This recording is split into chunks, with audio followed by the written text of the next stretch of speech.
Anthony Joshua affrontera l'ancienne star de l'UFC Francis Ngannou en Arabie Saoudite, confirme Eddie Hearn. L'Arabie Saoudite, une ville ornée de gratte-ciels étincelants et d'aspirations audacieuses, est le théâtre d'un affrontement épique.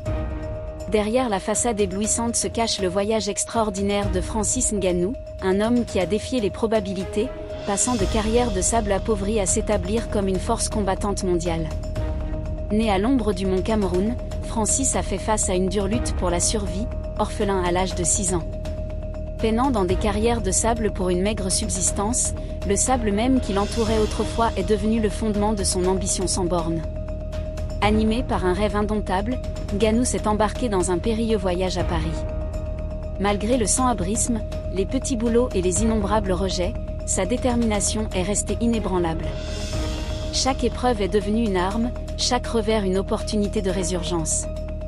À l'intérieur de l'octogone de l'UFC, le surnom de Ngannou, The Predator, a retenti dans les arénas combles, enflammant l'enthousiasme dans le monde entier.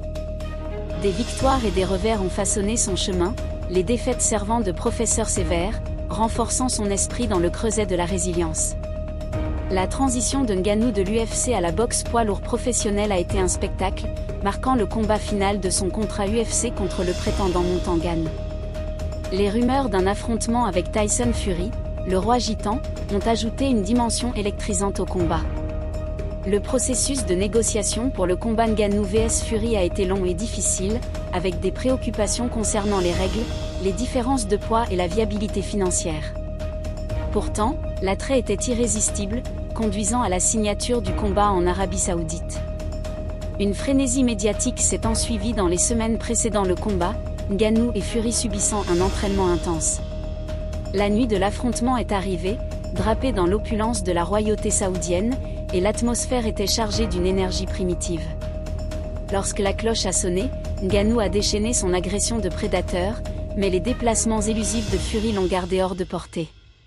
Le choc des styles était fascinant, chaque round se déroulant comme un microcosme de la bataille épique. Ngannou a jeté le roi gitan au sol alors que la foule rugissait. À la fin, Fury a obtenu une victoire controversée par décision partagée. Mais cela n'avait pas d'importance, la nuit appartenait à Ngannou qui a produit un spectacle digne de légende. Ngannou, le champion des arts martiaux mixtes, avait gagné le respect du monde de la boxe, prouvant son talent contre le meilleur.